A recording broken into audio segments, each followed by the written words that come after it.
Welcome to Codento AI.cast on Nextgen Foundation. This is our first episode on this theme, and today we will be talking about how to future-proof your cloud architecture and operations. I am Anthony Dusanski, CEO of Codento, your AI.cast host, and a seasonal cover band drummer. Our customer, Agileday, a digital native Nordic startup, decided to scale their SaaS business on the rock-solid Google Cloud Foundation. We will hear how they did it together with Codento. One cloud platform is usually the way to go for cloud natives like Agileday. Many mature organizations, however, find themselves in a situation where they have 2, 3, or even more cloud platforms. These so-called multi-cloud environments have their benefits, but without proper management can also become a burden. In today's session, Google and Codento's professionals will share their tips and tricks on preparing your IT strategy and architecture for multi-cloud and AI-driven future. Digital leaders are reported to achieve up to 30% of IT cost savings from moving to the cloud. That might not be big news to you, but is it always the reality? Our own Antti Pohjolainen has studied the cost consciousness of cloud platform customers. He will talk about why it's not always clear whether your cloud platform is a source of saving or something entirely different. So let's dive into the secrets of building a next-generation IT foundation.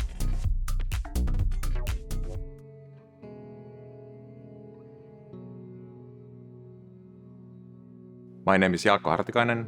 I'm a co-founder and co-CEO of a company called Agileday. We are a technology startup developing an operating platform for professional services companies.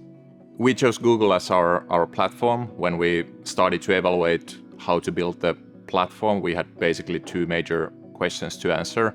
First of the questions was that whether we go for a PaaS type of approach or whether to go for a global cloud player approach. And it was quite obvious that we go for the global cloud because of the scalability and fully global approach we have overall.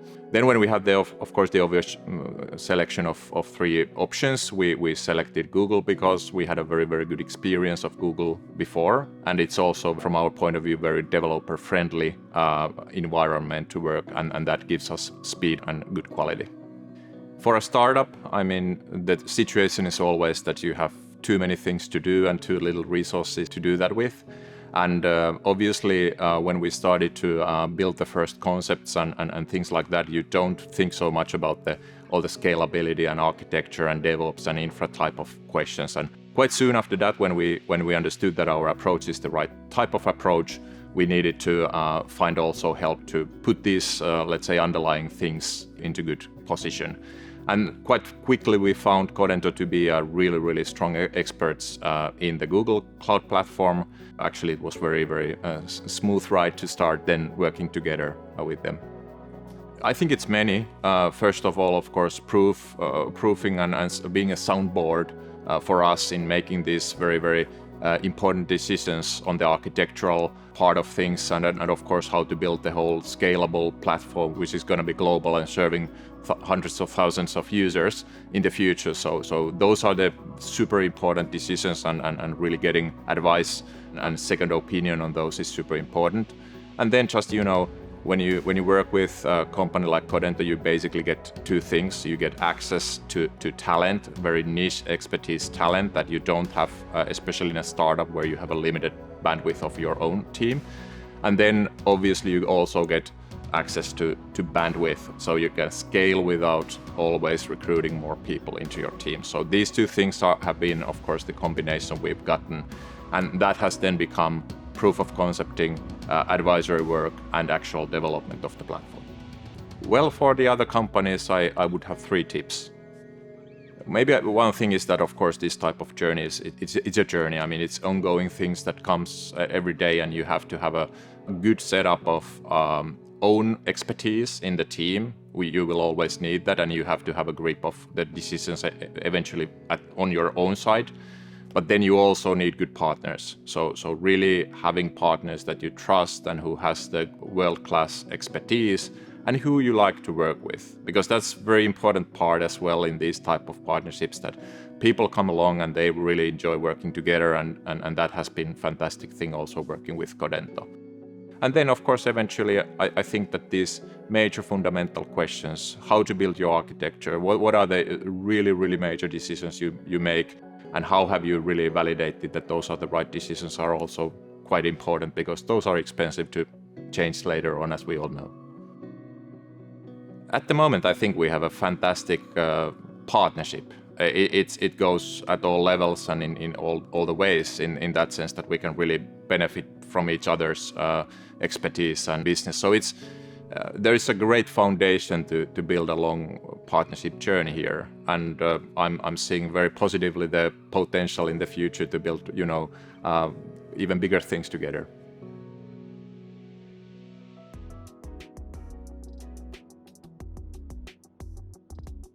Hi, I'm Jari Timonen from Codento. Welcome, Ville, to AI.cast. Can you please introduce yourself? Yeah, hi, I'm Ville Rinne from Google. I'm working as a principal architect for the customer engineering team here in Finland. Ville, can you talk a little bit about Google's strategy on especially multi-cloud? Yeah, so the reality for most companies is that they've been in business for a long time, and when you're in business for a while, you end up with a legacy application portfolio that you simply have to deal with. So it's quite different. Moving to the cloud is quite different for an actual digital native company that was just started or recently started than it is for somebody who's been in business for tens of years. Google has decided to embrace openness and embrace multi-cloud and sort of accepted the fact that most companies will end up being multi-cloud one way or another, especially large companies who in years to come will always acquire other companies or merge with other companies, which will then sort of bring in that separate ID portfolio. So Google has decided that rather than try and compete with simply stating that we've got the best technology, we're actively embracing open source, we're actively investing in managed open services and investing a lot in all kinds of capabilities for managing the complexity that is inherent in having a multi-cloud environment. How does Google see that the multi-cloud should be visible in a company's IT strategy? I think there's multiple parts to that question. First of all, it comes back to openness. It's going to be incredibly important in the future to avoid locking yourself into a platform, keeping your workloads portable. And the second thing is how do you manage operations in a scalable way across multiple platforms, which can actually be incredibly demanding. Third point, I think, is that Finland and the Nordic countries have a really long history of outsourcing, buying IT services from different integrators.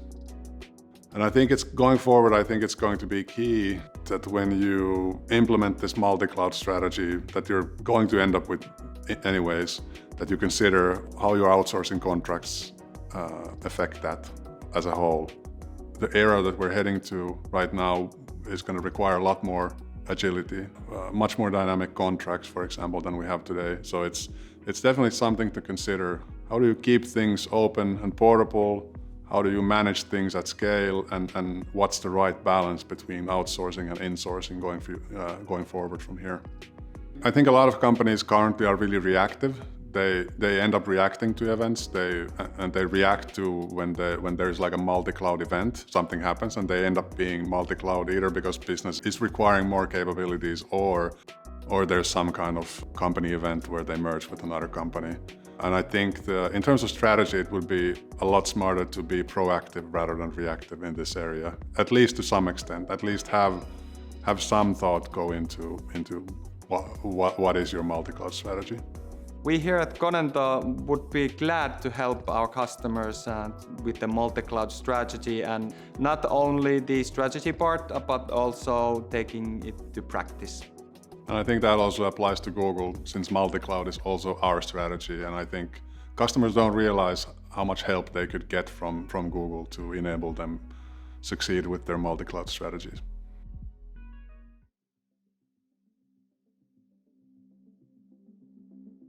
FinOps comes from the compound word of finance and DevOps.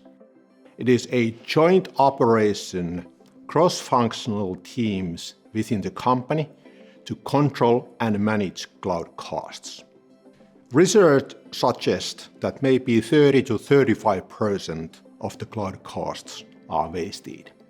Another fairly recent study argues that maybe 4 out of 5 CIOs think that they have not been able to gain the benefits or full benefits by deploying workloads to the cloud environment. I completed my MBA diploma about a year ago, and as a final research project I did on multi-cloud. For the project, I interviewed about 20 business leaders, subject matter experts, and professionals, how to use cloud, how they are deploying cloud, and what they have found when working with multi-cloud environments. One of the findings when I analyzed the interviews was that most of the customers don't seem to have a good understanding of the cloud costs. They don't know what they were yesterday, what they are today, and what they might be tomorrow. It is striking that customers do not know how much they use money for cloud, and there is no capabilities to predict how the cost will evolve in the future. Based on my experience working with different cloud platforms, I honestly believe that the pricing of Google Cloud Platform is the simplest and most straightforward. Things become more difficult or more complex when you have more than one cloud platform. That is when you enter into the world of multi-cloud. If you want to start implementing FinOps, there are 4 basic steps that you should take. First, get an executive sponsor. We are dealing with a major change in the organization from using money and how to use the money, how to make decisions regarding cloud costs, and that will be, in most companies and organizations, it will be a big change. That's why you will need executive sponsor. Secondly, document the current state. What is working and especially what is not working. Are you able to predict what will be the cloud costs next week or next month or next year? Do you know how much money you currently are using in the cloud? These are typically the pain points that we see in organizations. Third, you will need to create a plan. The plan typically consists of at least these different files. The pain points or the current state that I already mentioned, then an overview of how FinOps will be implemented in your organization, including the roles and responsibilities of different parties and stakeholders. Set up the KPIs, that is a third document, how you measure the success, how you measure the difference, and with the KPIs or these key metrics, you will be able to follow the progress when you are implementing them.